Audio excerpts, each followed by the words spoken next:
Welcome to the Built On Air podcast, the variety show for all things Airtable. In each episode, we cover 4 different segments. It's always fresh and different, and lots of fun while you get the insider info on all things Airtable. Our hosts and guests are some of the most senior experts in the Airtable community. Join us live each week on our YouTube channel every Tuesday at 11 a.m. Eastern, and join our active community at BuiltOnAir.com. Before we begin, a word from our sponsor, On2Air Backups. On2Air Backups provides automated Airtable backups to your cloud storage for secure and reliable data protection. Prevent data loss and set up a secure Airtable backup system with On2Air Backups at On2Air.com. As one customer, Sarah, said, having automated Airtable backups has freed up hours of my time every other week and the fear of losing anything. Longtime customer David states, On2Air Backups might be the most critical piece of the puzzle to guard against unforeseeable disaster.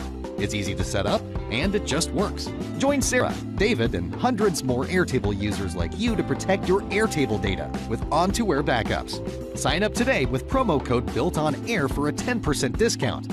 Check them out at On2Air.com. And now let's check out today's episode and see what we built on air.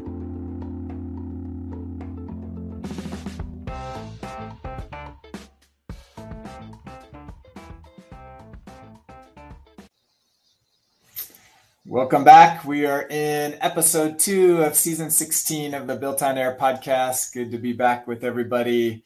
We have with us today myself, Alli, and Camille, as always, and special guest Melanie Smith. Welcome, Melanie. Good to have you on our show. We'll learn more about Melanie and her story and what she's up to later in the show. But I will kick us off with what we're going to be talking about today. The Built on Air podcast is an hour-long show where we talk about everything Airtable, keep you up to date on all things Airtable. We always start with our round the bases of what people are talking about in the different communities, new features, new functionality from Airtable. Then a quick shout out to On2Air, our primary sponsor. And then we'll learn more about Melanie and what she has going on and how she came into this world of Airtable. And then Melanie is going to walk us through one of her bases and she calls the Tech Vault. And then great name. Yeah. Then we will give a shout out to how to join our community. And then finally, Camille's going to finish up. If you watched last week's episode, this is a continuation on using N8N with Airtable and some automation work on that front. So with that, around the bases. First thing I was going to highlight, obviously, I don't think any of us are in France right now, but there is a big conference going on in France, the No Code Summit, which I believe is a organization based in France. And I know there are some people in our community that are out there, so shout out to them. Hopefully you're having fun, but if you want to follow what's going on, this is their Twitter handle. I think they had a live stream going. Yeah, it might be going right now, or maybe this is a replay. So fun stuff. I haven't seen any announcements or anything. I do believe Airtable was there. This was a bigger one than just Airtable, so it was kind of all no code, low code platforms. Mm-hmm. But Yeah, I saw a photo of some of fellow consultants just sort of at a cafe, just a group photo in France. Like, Jealous. Next year maybe we'll see. Yeah. I think there is people that have been on the show that are presenting, and so good stuff going on there. Okay, as far as announcements, there was one announcement from Airtable.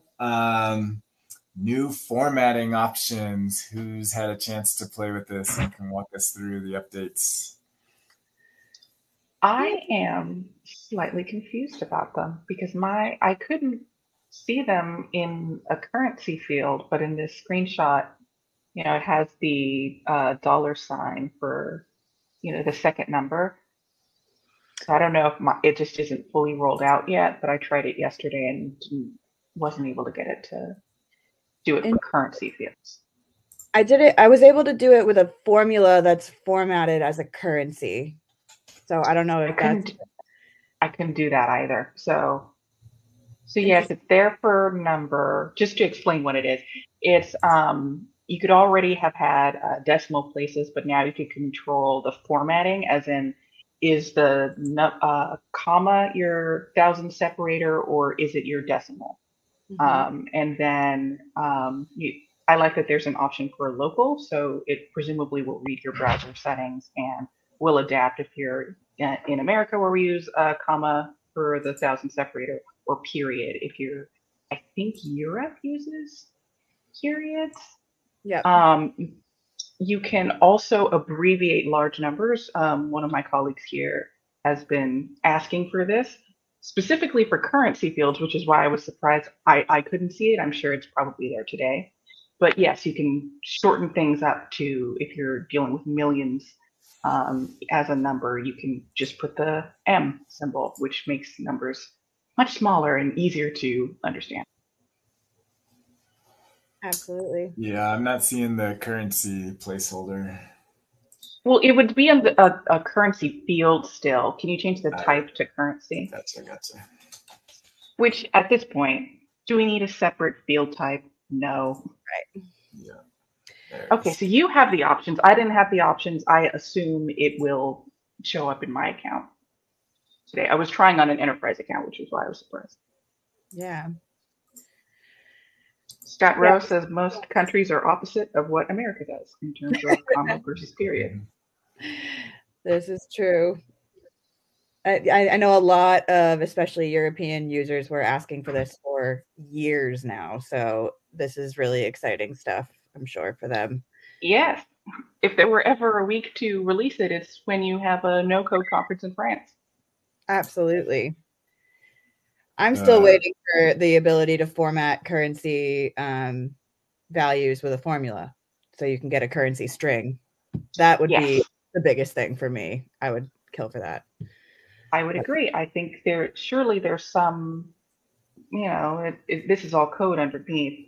I would love if that were a formula function as well, that if I needed text along with whatever number is being represented, I could format it with a decimal separator, a comma separator, or abbreviated. That'd be great. Absolutely. Yeah, two things that I think are still needed. One is the ability to just set like the defaults, because you have to do this on every field. You have to configure it, right? So it's pretty annoying if you want a standard currency across all your base. You got to go to every field. So if you're using lots of field numbers, formatting would be nice to set like a base level default. I would agree. Way back when, I made a script and also a custom app that was never released that would bulk change field configuration options. It obviously is incompatible with these new settings because they were added recently and I can't see them in my account to test them. But it is possible to develop a solution that will kind of run through every number field or currency field in your base and adjust the settings for you. Although feels like that should be a first party feature and not something that you would have to code yourself, which is why I never released it. But it is possible. Well, do we know if these new features can be updated that way? These new settings? They certainly should. I feel like it would be weird if they added a different under the hood. If you've ever played with creating a new field or editing fields programmatically, each field type has an options parameter, and under options it will change depending on the type of field. So for currency and number, it used to be decimal places, which was some number up to 10, I think. And now it would make sense to me to put that as a property under that same options parameter for thousands for abbreviation. If they put it somewhere else, I think that's poor design. I'm going to assume they were consistent. Well, one thing that I don't believe is there yet is so like I think Alli mentioned that under the hood, this is still just a number. So if you're using a third-party tool like a portal or something, this information does not get passed along yet in the API.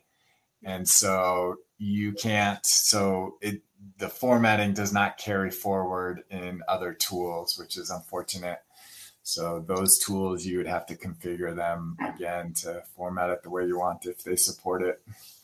Right. When you're scripting inside of Airtable, you have the option of doing get cell value or get cell value as string, for which the API had the same thing. Because if you got the cell value as a string, presumably it would read $61.9M. So you wouldn't have to format it, yourself in whatever, front end you're using. It wouldn't be a number, obviously, because M and $sign aren't numerical.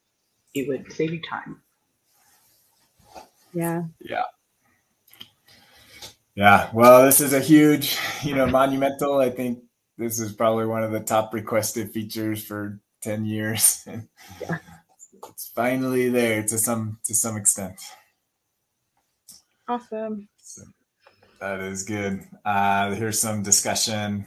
Meredith says, hallelujah, commas, periods, way more formatting for number and currency fields now available. So lots of discussion here in the BuiltOnAir community about it. And I know I saw it on Reddit and Facebook and other places. So that is good. It's finally going out. Okay, continuing on with the BuiltOnAir community. This was something I first saw this from Scott. I also saw this posted elsewhere, but mentioning that the paste feature where it would auto expand rows at some point a few days ago broke. And I haven't tested this. What does it actually do? Does it just doesn't paste the rows that you were pasting? I've seen it not paste, and I've also seen it kind of transpose all the values to vertical instead of actually in all of the fields that you're trying to paste it into. I have not tested it in the last 2 days though. Hopefully, I know that a couple people reached out to support, and support was like, yeah, that's a known issue. We're working on it. But I don't know the update. Looks like as of a day ago, it was still happening. Mm-hmm. So, yeah, that's unfortunate that because that's been there. That's been there from the early days, and it's very useful. I mean, it's pretty common. You paste and expand the table. Yeah, I think the workaround is probably if you right click on a table name, you can do import or insert one of those, and paste table data is an option. So you'd likely be able to do it there. I don't think the bug affects that method, but it is less convenient, and it means you can't do it from within an interface. So hope that it is fixed soon. Absolutely. That is the workaround that Airtable suggested. I think it was Brandy that shared a screenshot of support's response to her in the Facebook group. And they recommended exactly what Camille just said in the intro. Yep. Sounds good. So hopefully they get that fixed. You would think that would be like, it was working before, so the code is there. You think it wouldn't be too hard to bring it back. Yeah, I don't know what recent update would have broken that feature. So yeah. It's also good to know that I'm not the only one that releases bugs in production code and breaks things. It happens to the best of us. Yeah. All right, here's one. This was kind of cool. Marcus in the BuiltOnAir community gives a shout out to the podcast. We did an episode I think it was last season, and using the sleep feature. And he reached out to me and said, hey, could I get that script to basically put a pause in your automation? And I thought this was kind of cool how he uses it. So basically, he doesn't show the base, but my assumption is he's expecting people to fill out things, and then you can click a button to validate the record to see if everything has been filled out correctly. And if you haven't filled something out, it must update a cell that says you forgot to fill this out. And then it waits there like 30 seconds to see, to give you time to fill it out or something. So it's kind of interesting, built like UI inside of automations. You don't see that very often. Very cool. So yeah, that is cool. All right, continuing on. Here's another one. This was kind of cool. This was, I saw it on Twitter or on X, and Ian put together a base that pulls data from Zillow if you're house shopping or looking. And he actually kind of created the site. He put it up on Product Hunt, and so you can actually purchase it. What I liked about this is, Airtable, I think lots of people have always kind of had this idea of using Airtable as like a way to build some kind of mini app and then sell that app. But it's not great. Like, there's a lot of issues with it that it hasn't worked out well. But this was kind of a good use case of it that it's not too difficult. So basically how it works is you pick the market that you want, and then you duplicate the base, and then he must have automations in there that pull from the API to populate the market that you're looking for. And so kind of a cool use case of actually being able to repurpose a mini application that could have commercial use built inside of Airtable. So we'll see. Good luck with that. I don't know how much it costs.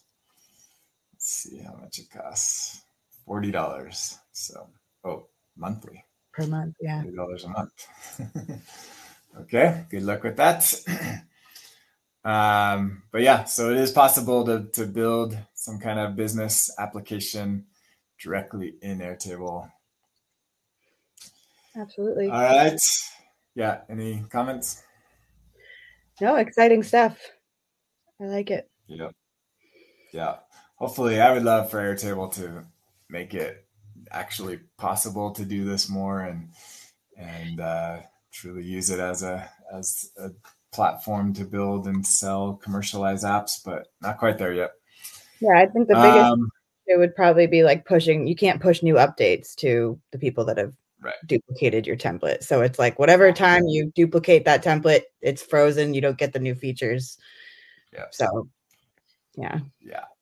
That's why I never really went down that path. I've had lots of ideas of things that could be done, but more headache, I think, than benefit at this point.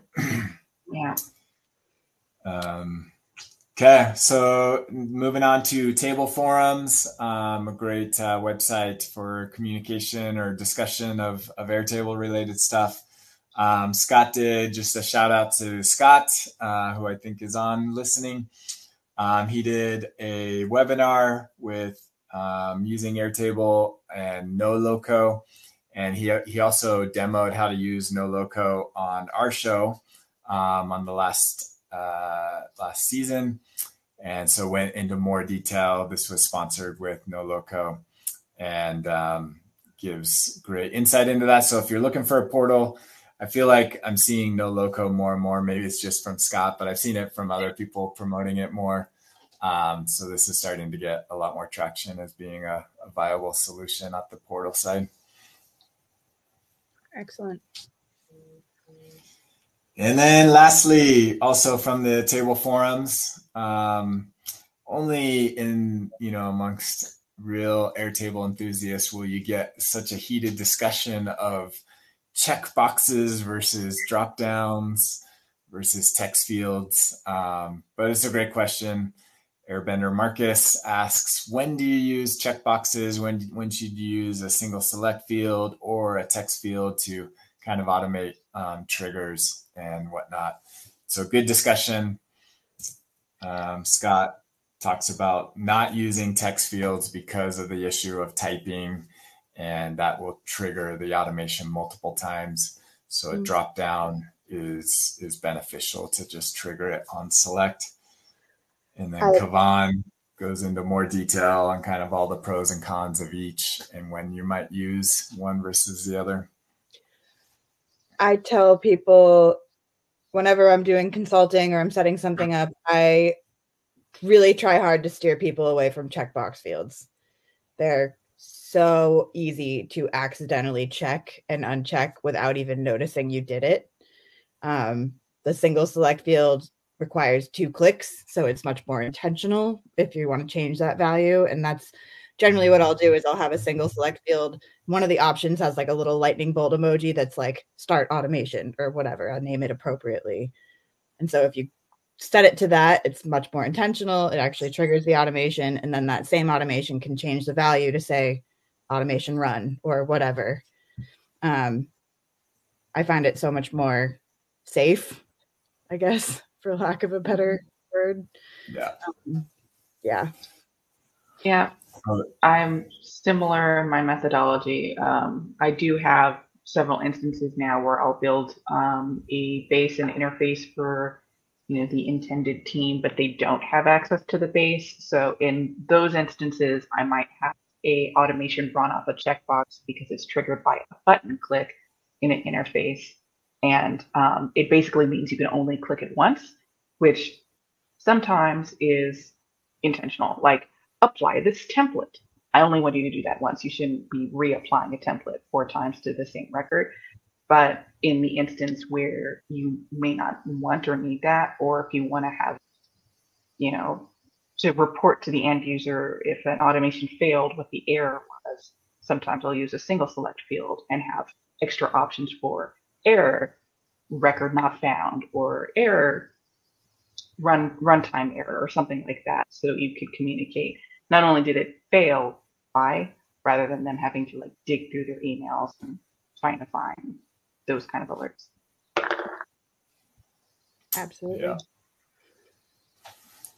Yeah, here's a counter argument for checkboxes over single selects is that single selects can sometimes get overridden with non-wanted values. If you paste accidentally into it, it'll automatically add that value to the drop-down list. Mm-hmm.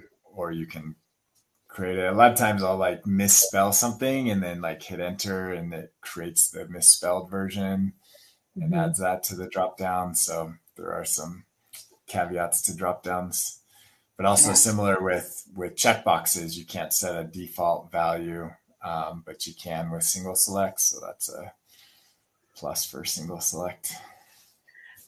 I like to use single selects, especially in interfaces, to trigger different automations, because then I can just use one automation and the button on the page. I have several different buttons that set that same single select to different values. So then I can use conditional logic and be like, if the value is this, do this part. If it's this, do this part. And it saves on the number of automations I have to have. Yeah. It's great not to have 10 trigger fields. Yeah. Exactly. Yeah, exactly what Jan said there. I like the idea of an action field to host multiple triggers. That's exactly what I do. I usually call it interface actions, and it's just a field that's not visible in the interface, but the buttons all drive it. Mm-hmm. Nice. Yeah. So hopefully that's some best practices for you to carry out in your builds. And that kind of concludes, last week there was a lot of discussion of news and updates. This week was relatively quiet. One major new feature, one major new bug, about par for the course with Airtable. I have one other bug that it keeps happening. I don't know if I'd call it a bug, but some people were talking about it in the community or on Facebook, where in Chrome thinks that every keystroke I make is a password field in Airtable now. So oh, really? If I search for a field name, or if I'm scripting or anything, I'll type something and it'll be like, do you want to update your password to first name? It's infuriating. It's Been going on for at least a week now, and it really is bothersome. Interesting. Some I of my haven't users noticed have that. reported that as well. Yeah. Yeah, that would be annoying. So they must have done some kind of update to their UI cells. Yeah. Mm-hmm. I wonder if they switched out a library or something or updated. Possibly. Yeah, I'm not sure if it's on Airtable or Chrome's side, but Airtable is the only site that it's happening to me on. So I'm guessing it's on Airtable's side. Yeah. Yeah. So, well, all right, Airtable, get to work, make those fixes. Okay, let's move on. Let's talk about backups. So yeah, you want your data not get overridden with passwords and whatnot. So you want to back up your data outside of Airtable. That's best practice. Untitled Backups is the solution for that. We'll help get all your data plus your attachments and outside store it in Box, Dropbox, or Google Drive to make sure that your data is secure and available if anything would happen to your Airtable account. And so today we're talking about snapshots. We're talking about that all month. We have a new guide that will explain everything there is to know about snapshots, how they work in Airtable, and thought we'd end with a comedic relief. Hannah posted this in the BuiltOnAir community. Always make sure to have screenshots. I've dropped the database, but don't worry, I made a screenshot. You mean snapshot. Snapshot, right? So difference between a screenshot and a snapshot. We want snapshots for backups. Yeah, ideally. Ideally, yes. Screenshots maybe gives you a little bit. You'd have to retype it all yourself, but yeah. Awful. Yeah. So check us out on ontoair.com. You can also use BuiltOnAir for a discount when you sign up, and that will help you out. So, all right, let's move on. Melanie, let's learn a little bit about Melanie. Yay, welcome. Thank you. It's great to be here. Great to have you on the show. Do you want to maybe start out by telling us a little bit about your background and how you discovered Airtable? Sure. I am a computer scientist by education and quickly learned that I really didn't enjoy coding. So I've always been someone who looks for the tools that just don't need as much coding support. But I love data. And so, databases are kind of my love language. And so being able to combine those two, I think I looked at Airtable a long, long time ago and just wasn't totally impressed. And then I found it again, maybe a year ago, and kind of fell in love with it. I was like, this is what Access was supposed to be back in the days of Windows 95 and, all of that kind of era. But, anyway, a client turned me onto it again and had me kind of redo their database. And I was like, man, this is a really solid tool. I am dealing with a little bit of, I call it software rage, after all of the pricing changes, and that kind of has changed some of the plans for what I'm actually going to show you guys today. But anyway, it's been a good relationship so far, for the most part. That's wonderful. I appreciate the decor in the background, really driving home your values. Yeah, you too could have one. Oh, wait. Here we go. Yeah. Yes. Etsy. Great place. I love that binary heart. That's great. Yeah. Oh my goodness.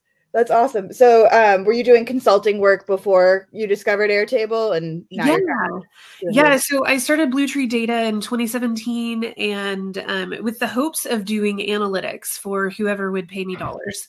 And what I realized is that no one was ready to do analytics. They needed help with do we even have data? And what does that data look like? And is it clean? Is it reliable? And how do you deal with that? And oh gosh, our software doesn't work together and all of those things. And so I kind of morphed from, I would say, the data science, data analytics kind of area back into, I would call it data architecture and data warehousing and that sort of thing. So I worked across a bunch of verticals, hospitals, engineering, finance, nonprofit world, all different kinds of genres, they all have the same needs. They all have messy data. They need somebody to clean it up before you can actually make it useful. So I've spent a long time doing just kind of that data warehousing fundamentals, and I'm finally raising up better clients that are ready to kind of go to that next step. I mean, it's a smaller percentage than the ones that just need cleanup, but it's definitely a fun space. Absolutely. And do you use Airtable to do a lot of that normalization of the data? So I actually have more complex use cases than what Airtable can handle. So we use a lot of Tableau prep in the background, and I've been exploring Trifacta, which is an Alteryx product that is white labeled by both Google and Amazon. And it's a super expensive tool, but it's a nicer tool, more mature tool than Tableau prep, but they all do that ETL work of, sucking data out and transforming it and putting it into a good format. And then usually once that flow runs, I will then import it into Airtable if that's the end goal there. So. Excellent. So are you using a lot of like the data visualization tools in Airtable now, or actually building out like full on like apps and stuff? Yeah, I would say both and. For super simple use cases, Airtable is great. I'll show you a couple of the, simple stuff. But I would say the majority of my clients need something more like a Power BI or whatnot. So it's kind of it's a trade-off, right? Of you can have real time connected to your data, but super simple, or you can, go this other path and go Power BI, Tableau, whichever front end. So. Yeah, absolutely. I agree. It's cool. The charts are nice, but they're not quite where right. Exactly. If you want to hit a wall fast, try and make a pivot table. You're going to run into several limitations. Yeah, it's rough.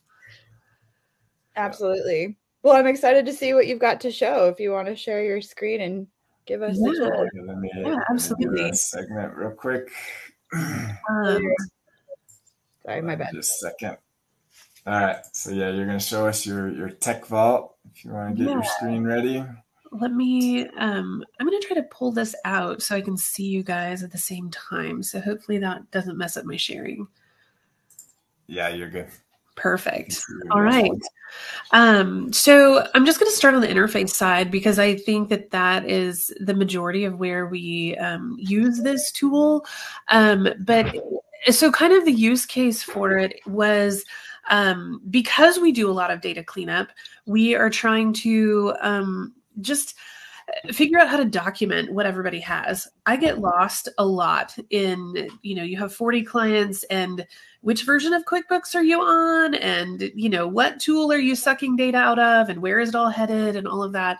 So I needed something to kind of be the CRM of technology for my clients because everyone has a fairly complicated stack and all of that. And all the CRM tools, you can some of them you can finagle to kind of track some of that, but it's not elegant. It's not really, it doesn't have all the reporting that I would love to have. So part of what we have been doing is building this out as just kind of, this is our internal documentation for those types of client projects. And then all of a sudden I realized, hey, this could actually be useful to the client for all these things that people don't love doing. And why not have both be true? So what you're seeing today, I call it the Tech Vault because it is basically all the metadata about all the tools that are part of your toolbox. I'm super original with my naming, so suggestions you're welcome. So this is just kind of the dashboard, but I'll come back to it in a second.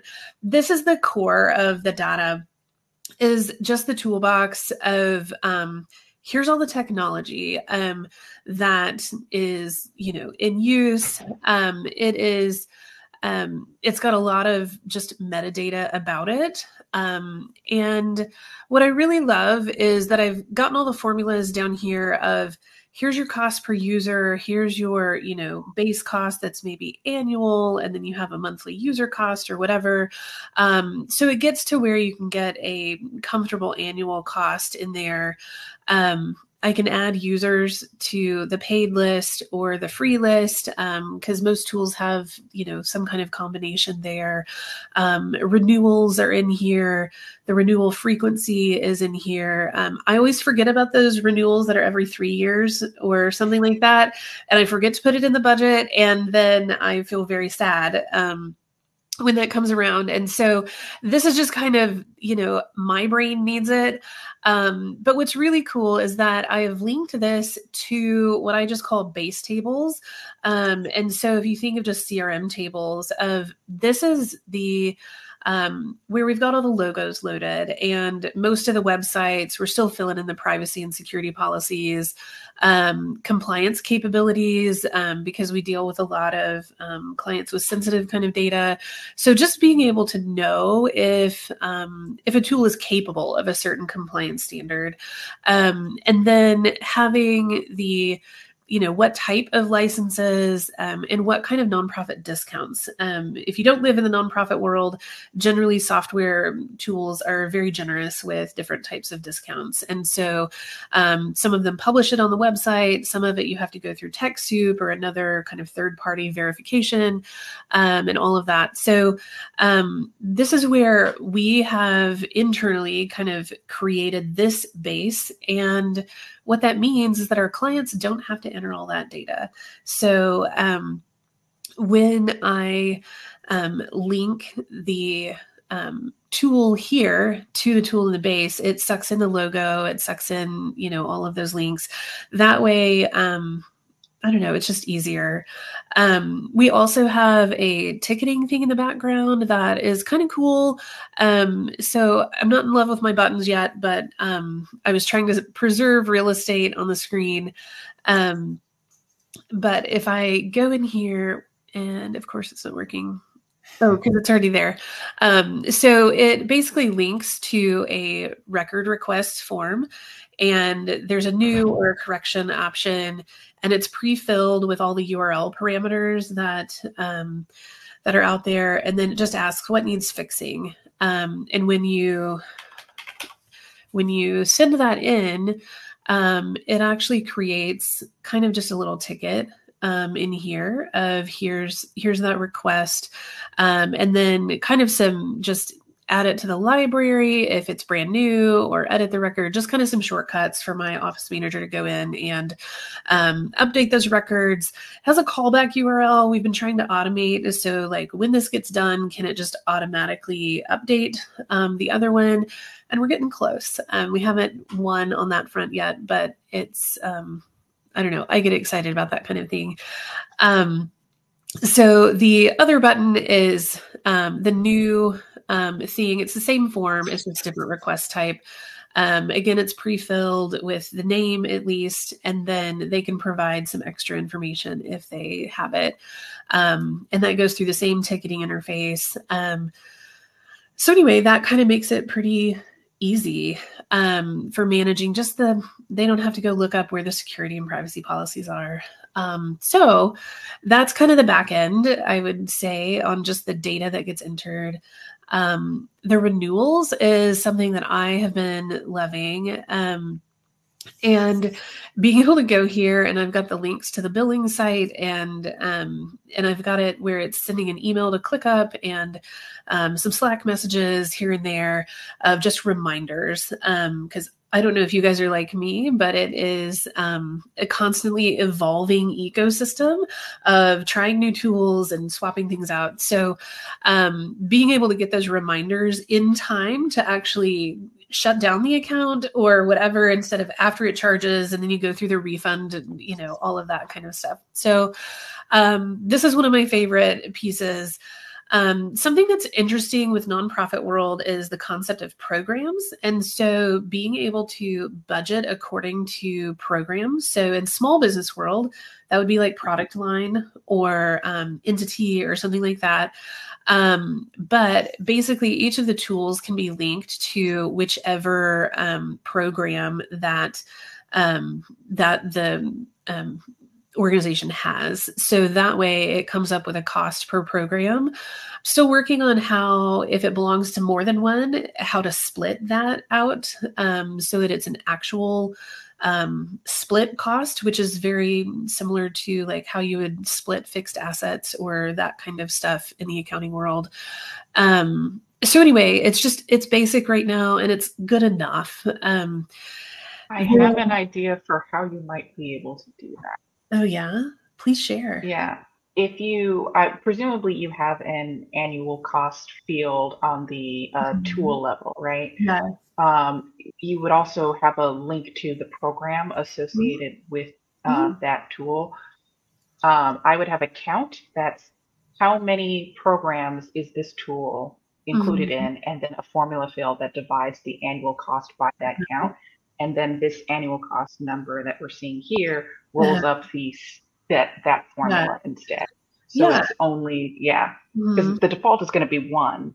Right. Or 0, I guess. The default is 0. It's not linked to anything. So it shouldn't mess up your other instances. Awesome. Yeah, that's a great idea. I think that would work for the cases where like level loading the cost is the method. There's some more complex methods of like, this one has 3 users that are part of this and 2 users that are part of that. And so I think it would have to need like a middle table to kind of define some of that. But anyway, I love your idea. That may be like an 80% solution or something there. So thank you. That's your beta.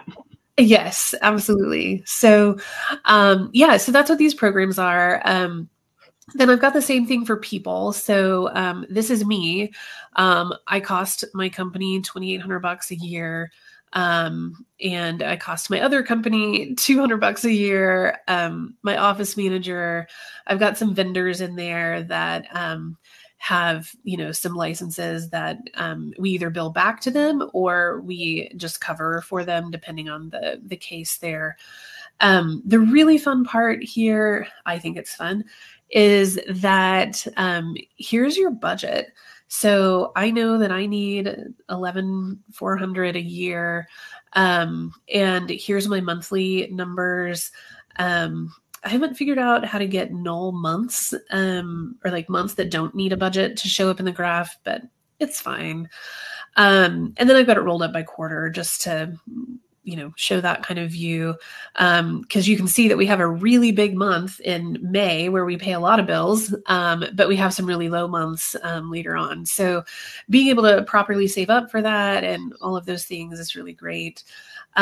We also do a review at least every year, but sometimes it's more often, of going through all of our monthly subscriptions and logging in and making sure that we're on the best pricing so that if we need to move up to annual or whatever. There's also some future consideration pieces in here. So if I'm thinking about a tool, I can kind of add that in and filter the budget differently and get kind of those numbers. And then on the privacy and security side, this is something that I don't remember who it was, but it was a web developer was working on privacy policies and talking about how it just makes sense to include links of all the tools that you throw data into in your own privacy policies so that it's very clear and all of that. And so this is basically, here's the list, and you can see I've got some filling in to do in that base table there, but being able to identify which ones have, I call it basic PII versus sensitive PII. That's really important for insurance applications and all of that. And so this has been really a fun project to kind of put together and just kind of dream about how it's useful. Because none of this is actually what we intended to use it for, but it's super useful for us internally. So anyway, I think that is, that's kind of the interface side of things. So that's really the bulk of what I had. I'm happy to jump into the base if there's questions or anything, but yeah. I had a business question. So do you offer this as a service to your clients of like managing and tracking their? Yeah. So it was interesting to hear your Zillow use case. I really wanted to deliver this as, that point in time copy of your base. So everybody's base is a little bit different. It's tweaked to their needs. But really the service that we're offering is this base table database of keeping that up to date.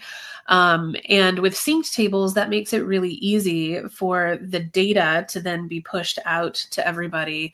I am feeling a little insecure about being able to offer that to clients on the free plan. Nonprofits don't have a lot of extra dollars to spend, even though Airtable has great nonprofit discounts available. So anyway, I am still trying to figure out how that's going to land. But we're working on version 2. That's going to be a Supabase stack with a different front end on it. So figuring out how to keep all of that kind of master data in sync is going to be a really fun project in the near future for sure.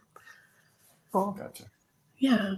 So you have you have one base that you keep track of everybody, and then you have a base for each client that has the interface, or at least that's the current Airtable side design. I at one point had wanted to be able to pull the client data back into another master base so I could run reports of how many clients are using QuickBooks Online, the nonprofit version versus the advanced version or whatever, and kind of run some of those metrics. But anyway, I think that's going to be in the version 2 where everybody is kind of in the same database to begin with. So,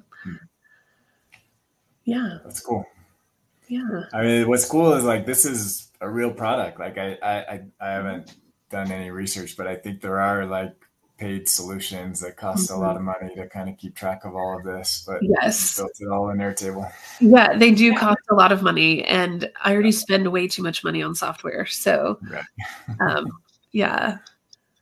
And graphically, it just looks nice. It does. Have a very clearly defined color palette that you've stuck with on every page, which is something I don't do, but should. Allow me to inspire you. It was actually more accidental than purposeful, but it does because they have the drop downs that are colorful. A lot of this is just because it's colored by the same drop down. So, yeah, looks great. That's awesome. Thank you. Well done. Thank you, Melanie, for sharing that with us. And people can find you, especially, do you only work with nonprofits, or are you open to all clients, or? No, so I actually have in 2 companies. So Blue Tree Data, we work with small businesses and nonprofits. Then Data Capacity Builders is kind of our nonprofit arm that I am working with a finance expert to kind of collaborate, and kind of what I've done for data sets, she does for books and budgets and all of that. And so tying those together is what we do over there. So anyway, yeah, we would welcome anybody. Great. Check her out at bluetreedata.com. And thank you, Melanie, for enlightening us with your tech vault. That's awesome. Yeah, thanks for letting me share with everybody. Yep. All right, quick shout out. If you haven't already, please join our community, builtonair.com/join. That will get you in. We have a very active Slack community of thousands of Airtable users and fans, and you can ask questions, share what you're working on, and just join an awesome community. Also, subscribe to our Built on Air YouTube channel. Make sure you're getting access to all the latest podcast episodes. With that, Camille, let's finish up our automation sequence with N8N. There you go. Okay, so here's where we left off with the last episode. Just as a refresher, what I've built is a dynamic watch list, which is basically me saying, here are these different fields in some base or bases in my workspace. I want to be alerted on certain field changes, but I want those alerts to go to specific people, either controlled statically, in this case, always alert Camille for this field being changed, or dynamically. So in this case, alert whoever is assigned in either of these 2 field IDs for this field being changed. So the base that I'm using to demo is a simple podcast, tracking thing. It's one of Airtable's templates. And you can see I have three different assignment fields: hosts, producers, editors. And the whole idea is I have a couple of different dates and a status. And some people are going to be interested in the recording date, and some people are going to be interested in the release date, but it may not be necessarily both producers and editors. So that's sort of the background. And last time we made a N8N automation that will automatically create and update your Airtable webhooks, which are required for this particular methodology to work. And then the next step is to actually log updated changes. So in order to demonstrate that, it's pretty straightforward. I'm just going to add a date to this field. And that's it. So in the background, I should have an execution that will have run. Ooh, that's interesting. It's not here. Well, I'll talk through what should have happened in the background. Looks like, okay. So basically, it's not letting me stay where I want to be.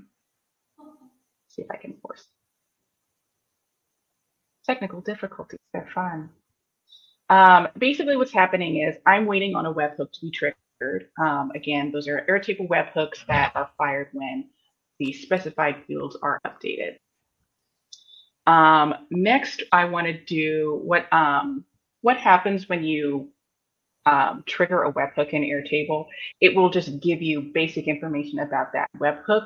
What you need to do after that is get the webhook payloads. So that's the information that was actually passed to that webhook in any of its previous iterations.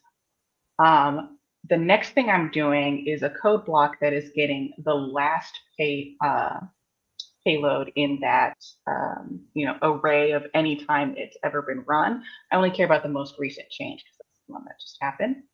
This is using N8N's code block. Some of this can likely be done with some of their more no-code or low-code tools. For some of this process, I've just elected to just write it out in JavaScript. I'm sure someone would be able to adapt this work, but I'm just transforming it by getting information that is relevant that I want to store for later on in the process. The webhook ID, what was just called, the table ID, the record ID, what is the record that just changed, give me the timestamp of that change.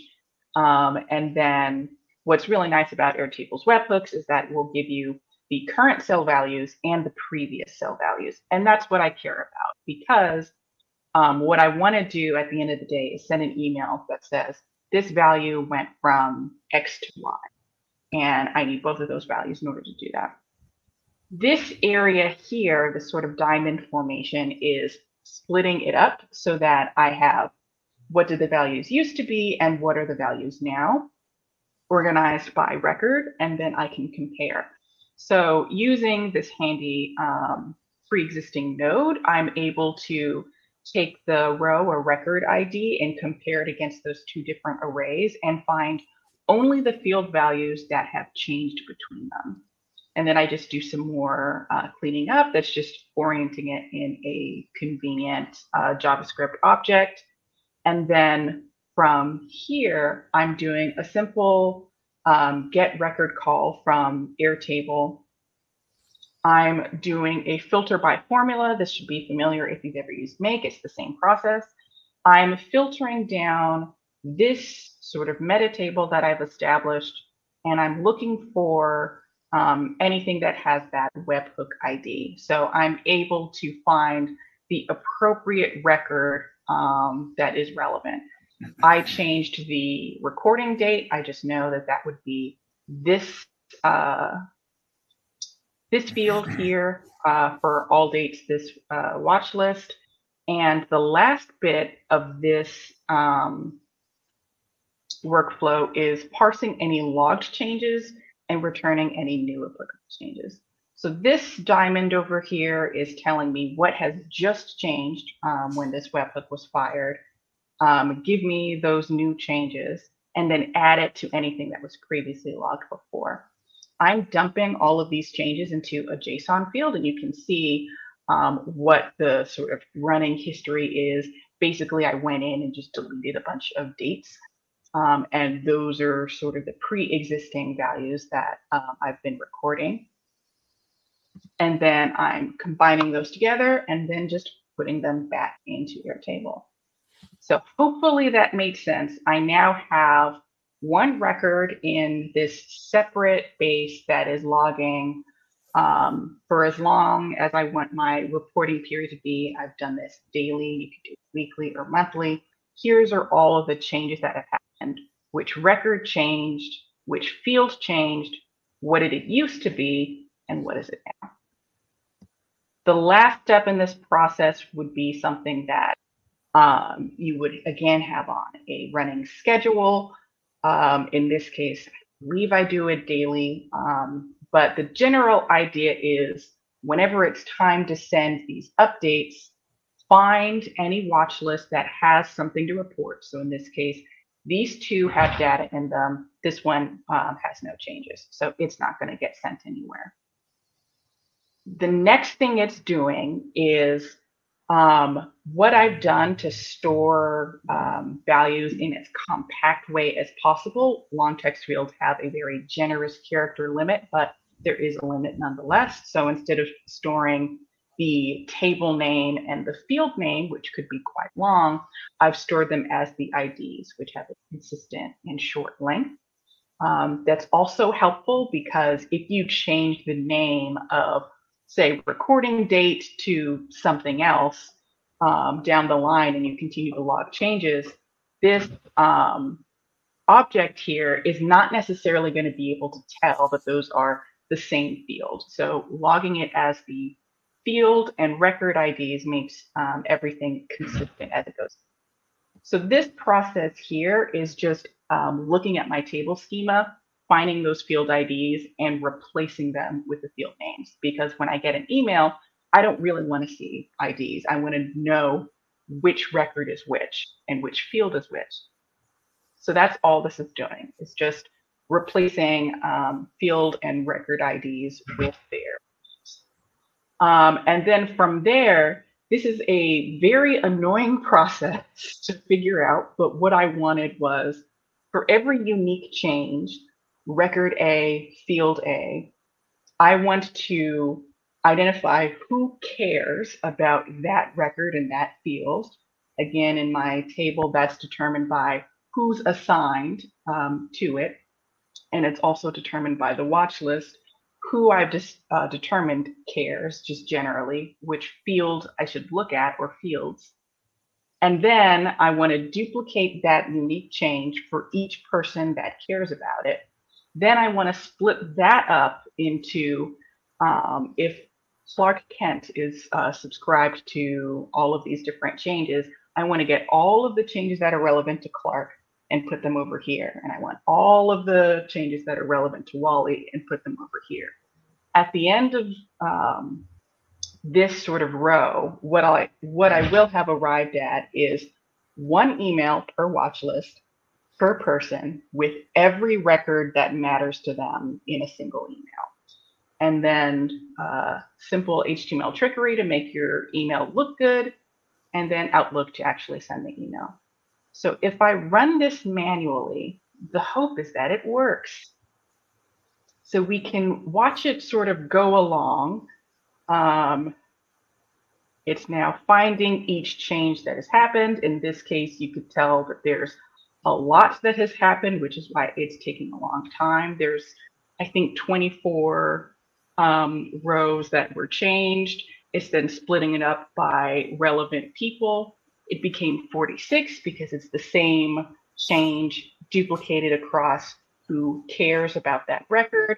And then it's grouped back down. So there's only 6 unique people who need to be alerted. And those are their updates. and then sending them out. And then what I'm doing at the very last step is, you could see it just ran, I'm resetting this back to nothing. So the next time that I run this process, I won't be alerted of those same changes again. If I refresh my email, you should be able to see, they all say me, but you can see here are Diana's updates with the names of the records, and I kept the IDs just in case, and then each of the fields that changed. But if I go to Bruce's, it's a slightly different list because he's assigned to different things. And then Wally's is again a different list. This is actually a different watch list entirely. You can see it's not showing the other two fields because Wally doesn't care about those other two fields. But here are the changes for the one he does care. And I think that's basically it.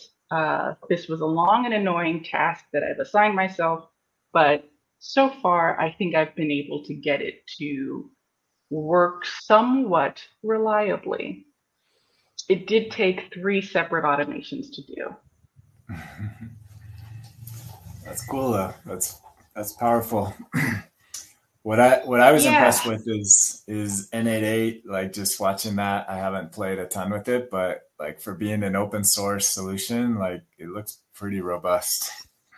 It is. I really like it. I did say last week that it's open source. Mild correction, it's not quite open source. It's very nearly open source. You can look at the code, is what I was thinking, but you do require a special license if you wanted to reuse the code of N8N and some other thing. But my N8N plan right now, I did this entirely on their trial. I don't actually think you need a pro plan to do any of what I've shown.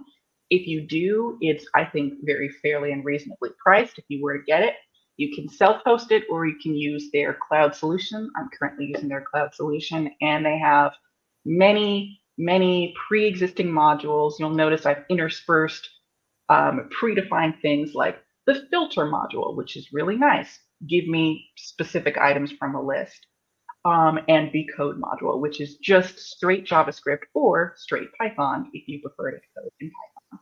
So very helpful, very useful. I learned it pretty quickly, and I recommend people just give it a shot. If you're already used to Make, why not try it? Awesome. Very nice. Thank you, Camille. And I think that will get mine on there. Oops. This has never happened before. There we go. All right. And that concludes our show for today. Thank you all for coming, and we will be back next week with episode 3. Take care. Bye-bye.